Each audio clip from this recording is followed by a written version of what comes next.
Olá, este é o módulo 5, aula 4, a Bíblia. Nós vamos continuar a olhar mais algumas maneiras que nós podemos usar a Bíblia na instrução. E hoje nós vamos falar mais especificamente sobre a instrução acadêmica ou profissional de uma pessoa. Será que a Bíblia tem algo a dizer sobre essas áreas na nossa vida também? Livro Educação, páginas 123 e 124 diz: a Bíblia contém todos os princípios que os homens necessitam compreender, a fim de se habilitarem tanto para esta vida como para a vida futura. Então, na Bíblia não temos apenas instruções para a nossa vida futura, para a eternidade, para a nossa salvação. Nós temos também instruções para esta vida, para nos habilitar para termos uma vida mais útil aqui no mundo. Quando nós pensamos no uso da Bíblia como parte do currículo acadêmico, é importante lembrarmos que isso não significa que nós só vamos usar a Bíblia. Isso significa que a Bíblia é o fundamento, é a base.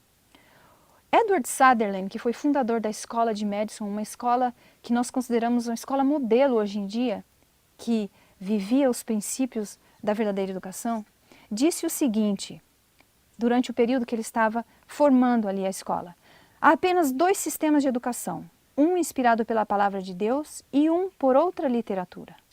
A escola cristã não só tem estudo da Bíblia em seu currículo, mas os princípios bíblicos constituem o guia da vida do aluno e o espírito da Bíblia é a inspiração da escola.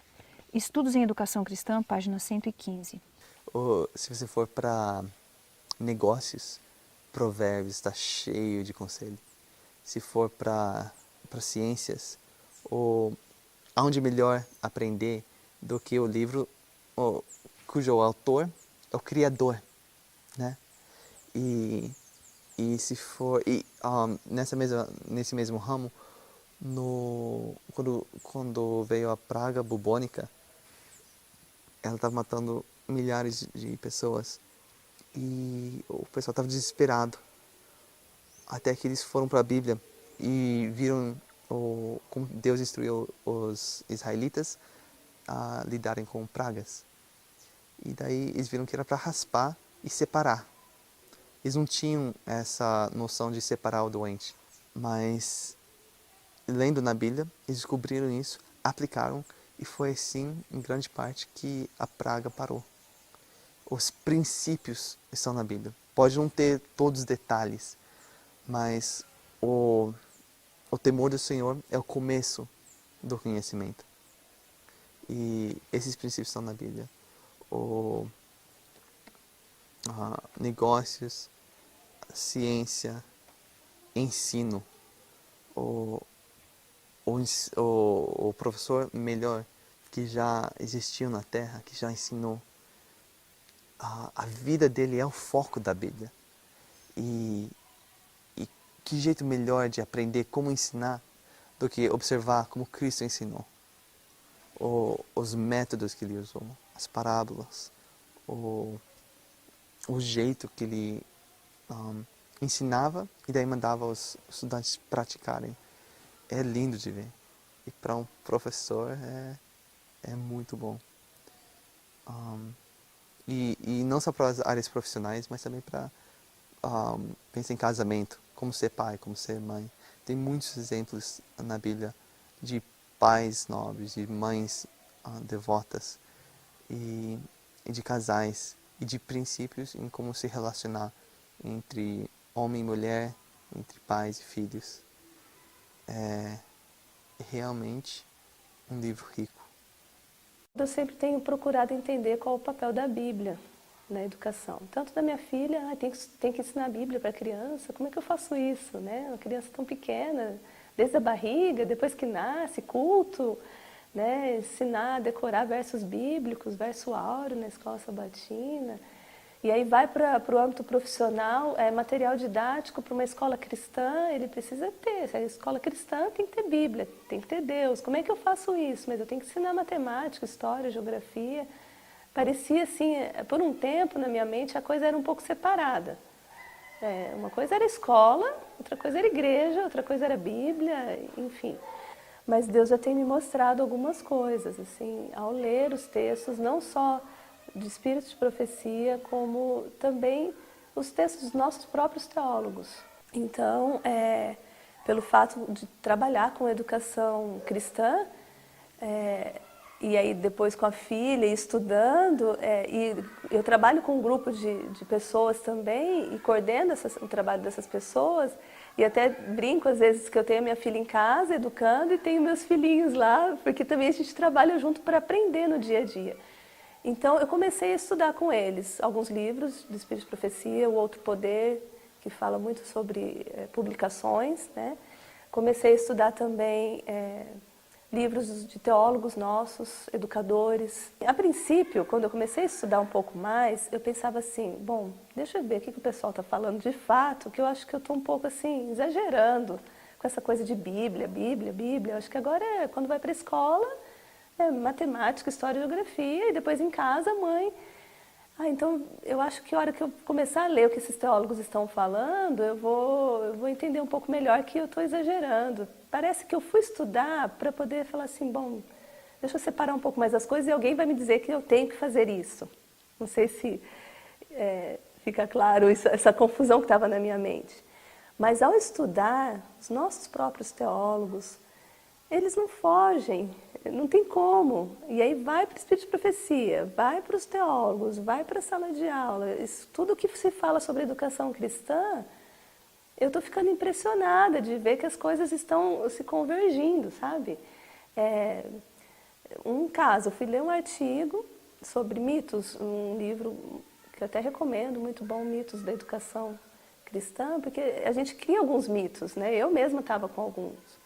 Eu achava até que tinha criado um mito de que não precisava ser tão assim, né? Tanta Bíblia, ou então ter Bíblia, né? E aí, logo de cara, quando eu li um dos primeiros artigos, eu já vejo lá um mito que precisa ser quebrado. O de que não deve ter Bíblia na sala de aula. De que não deve ter Bíblia na educação religiosa, na educação cristã, não só religiosa. Um artigo me chamou muita atenção, eles até fazem um esquema, a educação religiosa, ela precisa ser um quadro e todas as outras disciplinas precisam estar ali dentro. E aí eu olhava aquilo, parecia muito bonito, eu falava, mas e agora? Como é que faz isso na prática? Porque, sem querer, a gente corre o risco de ir na onda das teorias, né, do mundo, e que diz que o menino precisa ficar estudando aquilo ali mesmo, é matemática, é português, e parecia que eu não consigo colocar religião ali dentro. Como é que eu ponho? Sabe, Deus tem me mostrado que é possível. Tenho descoberto, assim, nessa pesquisa, que é possível ir muito mais além do que a gente já faz, e a gente pode fazer muito mais. Resgatar realmente a nossa filosofia educacional cristã, seguir realmente aquilo que Deus recomenda, e o fruto disso, primeiro, está sendo em mim, de mudar a minha perspectiva, de mudar a minha visão sobre o assunto. Já está sendo, no caso da minha filha, já está sendo uma mudança, ela não está em idade escolar, eu diria, já tem 3 anos, mas essa questão de entender que a Bíblia é a base de tudo, mesmo em coisas que eu achava que não, já está fazendo a diferença, né? De procurar sempre trazer a Bíblia, de lembrar quando a gente está em situações mais corriqueiras, de uma árvore que quebra. Outro dia a gente foi, uma árvore quebrou no quintal, a gente amarrou com uma outra e lembrei de um verso, uma ajudando a outra. Então, isso eu nunca imaginava que eu ia fazer. Então, ler, estudar, entender que a Bíblia precisa estar em todos os momentos da minha vida e, consequentemente, na educação da minha filha e em tudo aquilo que eu for produzir. E isso nesse estudo que eu estou fazendo, está assim, ficando muito claro. Né, que isso faz parte de uma educação que se diz redentiva. Se é para redenção, precisa ter um elemento que me leve a isso. Não tiro de lado toda a importância do ensino intelectual, ele está junto, ele está ali. Precisa aprender a ler, precisa aprender a escrever bem, argumentar bem. E existem técnicas da língua portuguesa para isso, existem conteúdos da matemática para isso. Mas agora o desafio é termos a inteligência, a sabedoria que só vai vir de Deus para as coisas estarem realmente concatenadas. A Bíblia trazendo tudo isso para a prática, né, educacional. Vamos agora analisar um pouquinho como a Bíblia pode ser usada no ensino das diferentes matérias ou das diferentes áreas de estudo.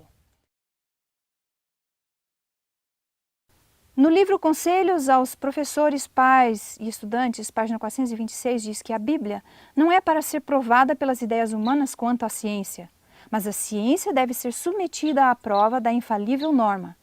Todavia, o estudo da ciência não deve ser negligenciado. Precisam-se livros para isto, mas eles devem estar em harmonia com a Bíblia, porquanto esta é a norma. Então, mais uma vez nós vemos aqui, a Bíblia é a norma, e tudo que nós estudamos em outros livros deve ser comparado com a Bíblia, para ver se está de acordo ou não com as instruções que Deus nos deu. A palavra de Deus, ela deve ser, no processo educacional, o livro mais importante. É através da Bíblia que todos os outros livros, textos, devem ser julgados, e não o contrário. Hoje, por exemplo, a autocrítica, ela mede a Bíblia através da ciência. Tudo aquilo que a ciência não consegue explicar, em realidade deve ser descartado. Por exemplo, milagres, a maioria das religiões hoje descartam os milagres do passado. Por exemplo, nós podemos considerar como um grande milagre, como uma grande intervenção histórica de Deus, o dilúvio. O dilúvio hoje é descartado como uma impossibilidade. Na verdade, o dilúvio foi uma intervenção de Deus para julgamento, e as pessoas, cada um tem a sua opinião e não querem um julgamento, uma intervenção de Deus. Então, a teologia moderna, ela descarta o dilúvio, ela descarta os eventos históricos ou os acontecimentos históricos que a Bíblia coloca, como criação em 6 dias literais, como um casal no Éden. Tudo isso é considerado como mitologia. Okay?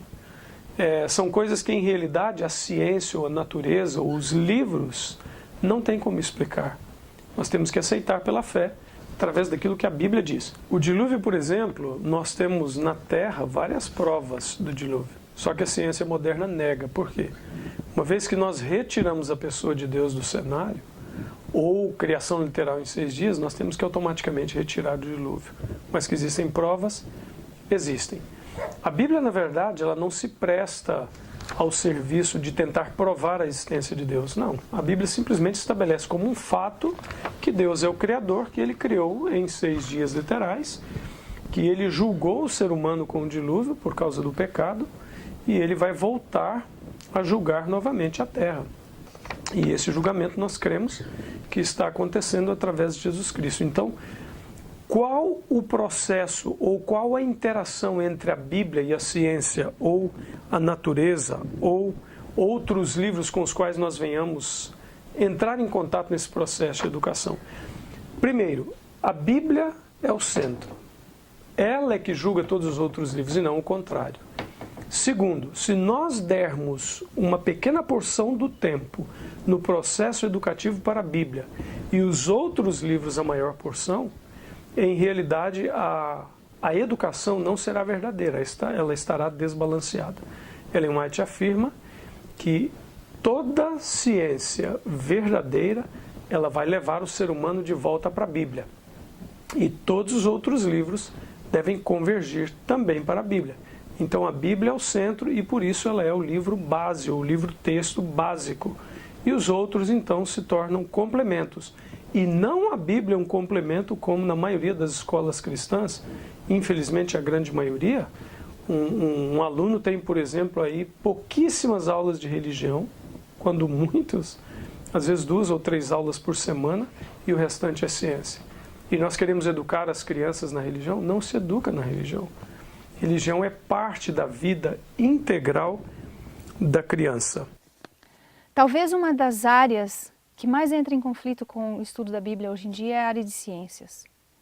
Devido a tantos conceitos errados, tantas teorias que o inimigo tem colocado no coração do homem. E realmente é muito importante que os nossos alunos, os nossos filhos, entendam o que a Bíblia diz primeiro, para que ao serem expostos às teorias contrárias à palavra de Deus, eles saibam identificar qual é a verdade, qual é o plano original de Deus. Uma outra área para a qual a Bíblia traz muitos conselhos é a área de administração, comércio.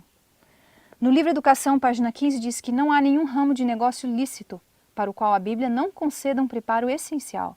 Seus princípios de diligência, honestidade, economia, temperança e pureza são o segredo do verdadeiro êxito. Notem que ela diz negócio lícito. Com certeza a Bíblia não vai nos trazer um ensino quanto às coisas ilícitas, mas todo negócio que é lícito, a Bíblia traz um conselho. O livro de Provérbios, especificamente no capítulo 15, traz muitos conselhos que as pessoas que estão no mundo do comércio podem aprender. Hoje em dia, infelizmente, no mundo do comércio existem técnicas de venda que são desonestas. E as pessoas aprendem essas desonestidades como técnicas de venda. Mas quando nós comparamos com o estudo, com o que a Bíblia tem a dizer, nós vamos entender que essa não é a maneira de Deus. E Deus pode abençoar uma pessoa muito mais do que alguém que está usando essas técnicas desonestas, se essa pessoa procurar basear todos os seus princípios na palavra de Deus. Na área da história, é-nos dito que é muito melhor aprender à luz da profecia de Deus as causas que determinam o surgimento e queda dos reinos. Estudem os jovens estes relatos e vejam como a verdadeira prosperidade das nações tem estado relacionada com a aceitação dos princípios divinos. Livro Educação, página 238. Você se lembra no capítulo 2, quando nós falamos sobre a França? E quando a França rejeitou a palavra de Deus, perseguiu os huguenotes e depois ela entrou num estado de decadência política e econômica. Por quê? Porque os huguenotes eram cristãos, eram estudiosos da palavra de Deus. E uma vez que milhares deles saíram da França, a França perdeu a sua força de trabalho. E ela entrou em decadência. E pouco tempo depois ela teve que tentar resgatar aquilo que ela tinha feito. Então nós vemos claramente na história vários exemplos de que quando as pessoas rejeitam a Deus, elas sofrem. E quando elas respeitam a lei de Deus, elas prosperam, elas encontram a prosperidade na vida. Mas também nos diz no livro Conselhos aos Professores, Pais e Estudantes, página 380, que a história, como é comumente estudada, ocupa-se com os feitos dos homens, suas vitórias nas batalhas, seu êxito na consecução do poder e da grandeza. Perde-se de vista a atuação de Deus nos negócios dos homens. Nós corremos um grande risco quando estudamos as histórias, a história do mundo. O risco de exaltarmos o homem e deixarmos Deus de lado, como se ele não fizesse parte de tudo o que acontece na história. Um dos exemplos bem interessantes que nós temos na Bíblia, que pode nos ajudar os nossos filhos a terem essa visão geral da história do mundo, é a estátua de Nabucodonosor, no livro de Daniel. Toda a história da humanidade está traçada dentro daquele exemplo que Deus deu para Nabucodonosor. E a imagem de uma estátua é uma coisa muito real. Mesmo conversando com crianças pequenas, você pode talvez montar uma estátua de algum material ou fazer um desenho e estudar cada parte dela e ir mostrando como as profecias que Deus deu através de Daniel foram sendo cumpridas e estão sendo cumpridas, né? E serão até a volta de Jesus. Na área da matemática, a Bíblia é riquíssima de cálculos matemáticos. Nós já vimos um pouquinho sobre isso na história de Guilherme Miller, como ele amava a matemática e gostava de fazer os cálculos. Se você olhar na Bíblia, existem muitos números que têm significados especiais, como o número 7, o número da perfeição, o número 3, o número 12.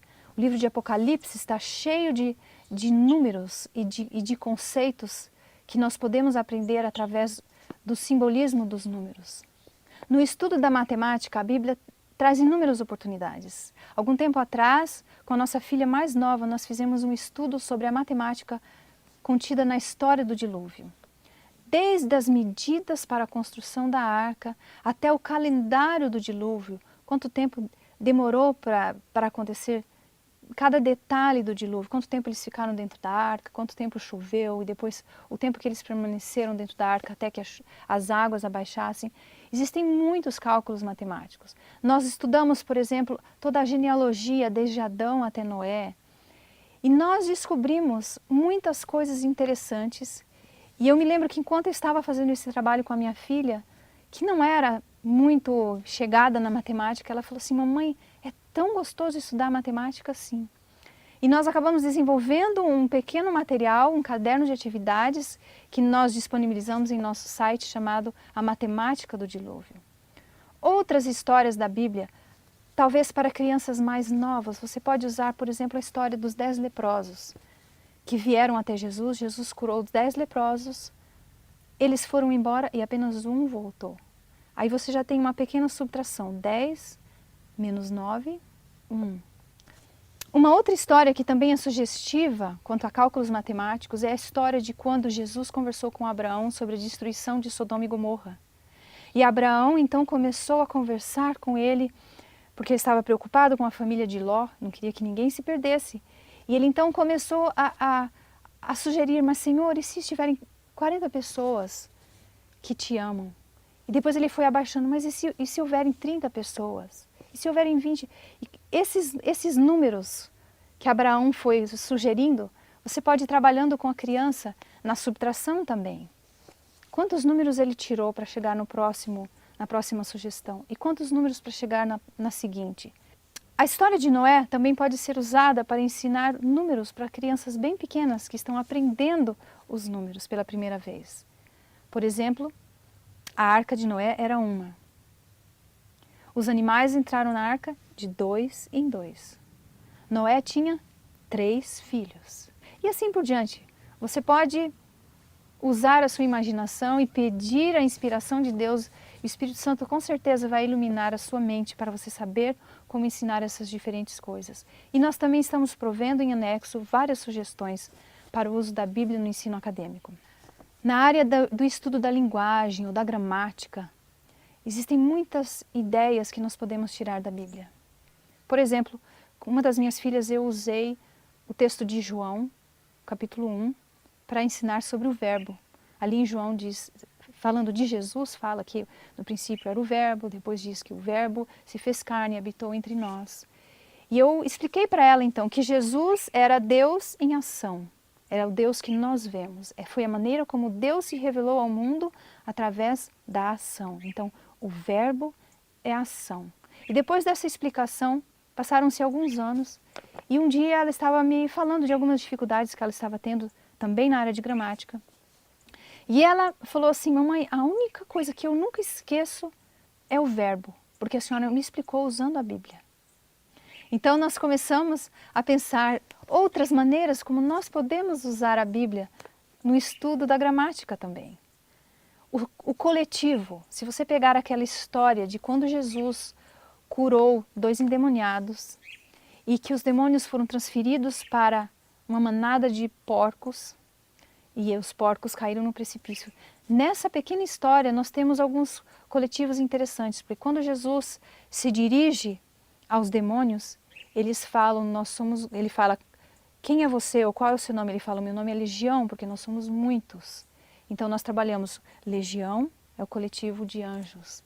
Depois manada é o coletivo de porcos. E depois chegou uma multidão, um grupo de pessoas da cidade para conversar com Jesus, porque eles ficaram frustrados. Então você já entra um outro coletivo, a multidão de pessoas. Então usando a Bíblia dessa maneira, as lições, mesmo na parte acadêmica, vão se tornar muito mais claras e os nossos filhos não vão esquecer com tanta facilidade. Outras áreas como geografia, por exemplo, nós já falamos sobre o estudo dos mapas. Toda a história bíblica aconteceu ali numa região específica do mundo. E as crianças podem se familiarizar com essas regiões usando os mapas. Outro assunto na área de geografia, por exemplo, são os pontos cardeais. Nós podemos ensinar às crianças os pontos cardeais, quem sabe montando uma maquete do acampamento do povo de Israel.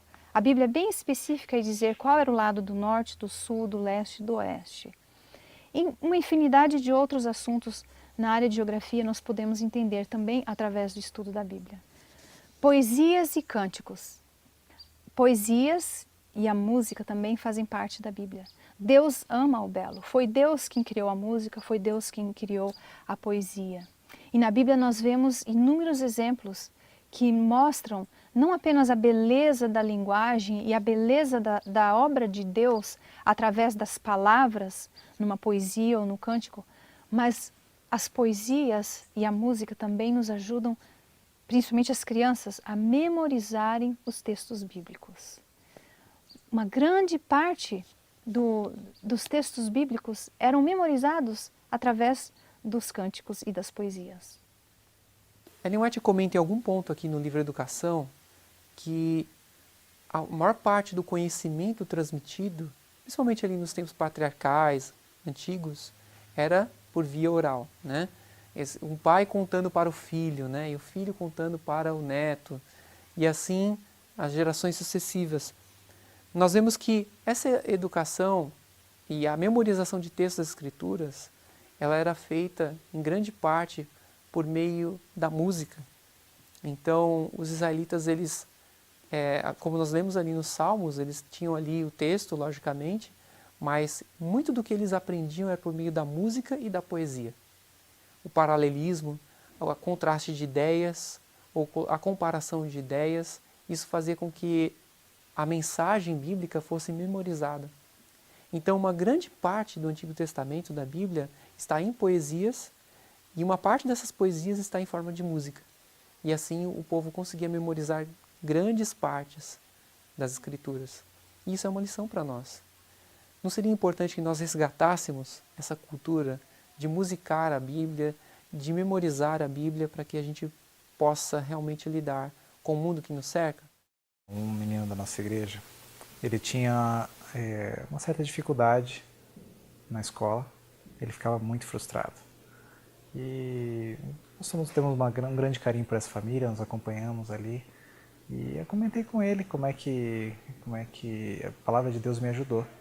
E a Karina falou, olha, se você decorar versos bíblicos, você vai ver como é que isso vai te ajudar a entender melhor as coisas que você precisa aprender.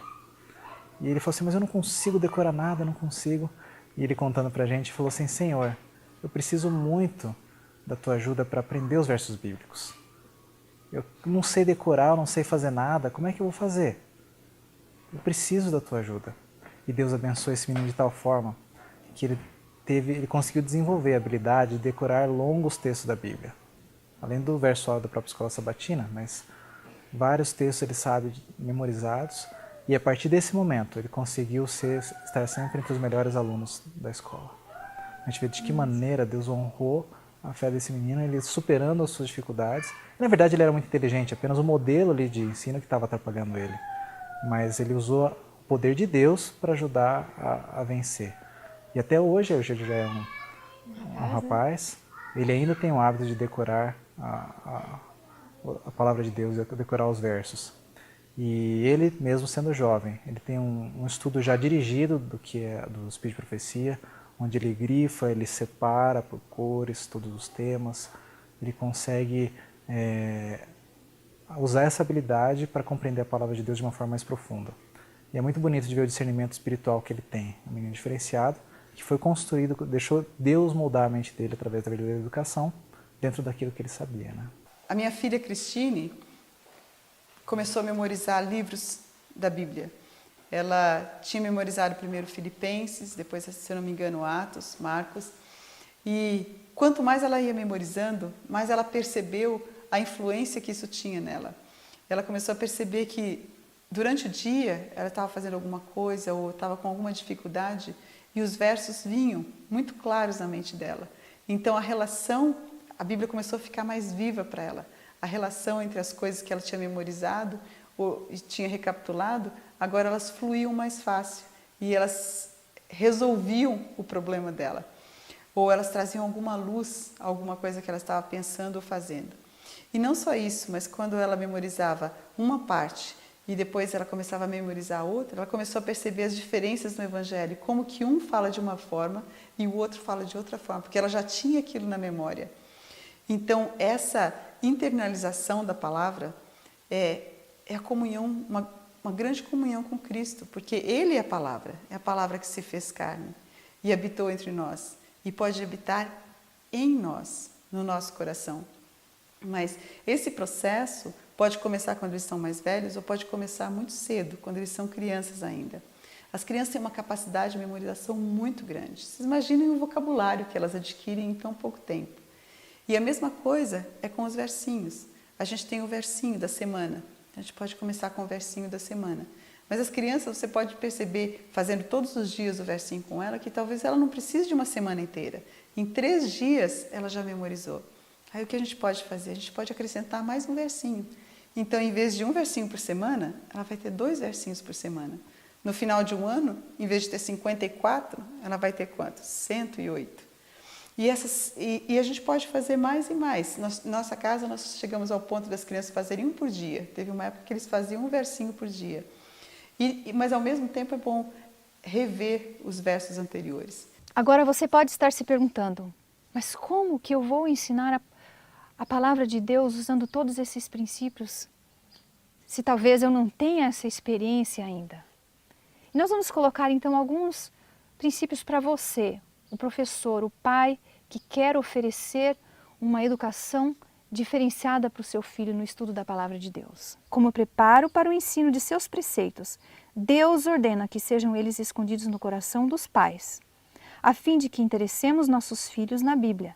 Nós mesmos devemos estar interessados nela. Para despertarmos neles amor ao seu estudo, devemos amá-la.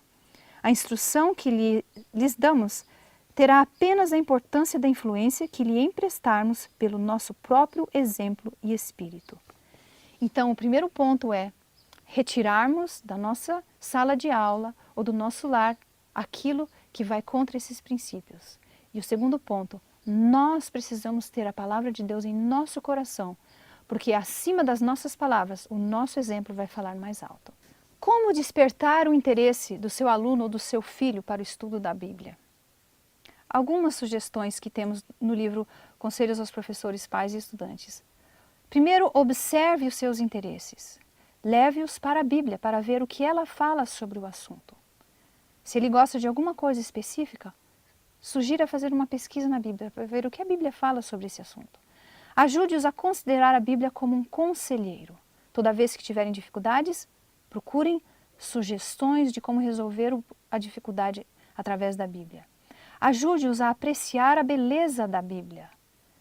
Nessa parte nós podemos usar as poesias, os cânticos ou mesmo as histórias. Interessá-los então no estudo da Bíblia. Incentive-os a buscar tesouros na Bíblia. Faça uma busca. Quantos animais será que são mencionados na Bíblia? Será que a Bíblia fala sobre algumas coisas da vida moderna? Procure incentivar o seu filho para que ele tenha interesse em encontrar esses pequenos tesouros na Bíblia. E ajude-os a constituir a Bíblia como regra de vida. E para finalizar, um texto muito lindo do livro Educação, página 126. A energia criadora que trouxe à existência os mundos está na palavra de Deus. Esta palavra comunica poder e gera vida. Cada ordenança é uma promessa. Aceita voluntariamente, recebida na alma, traz consigo a vida do ser infinito. Transforma a natureza, cria de novo a alma à imagem de Deus. Você deseja que o seu filho se desenvolva e cada vez seja mais semelhante a Jesus? Use a Bíblia. A Bíblia tem esse poder para transformar o nosso caráter à semelhança do caráter de Cristo.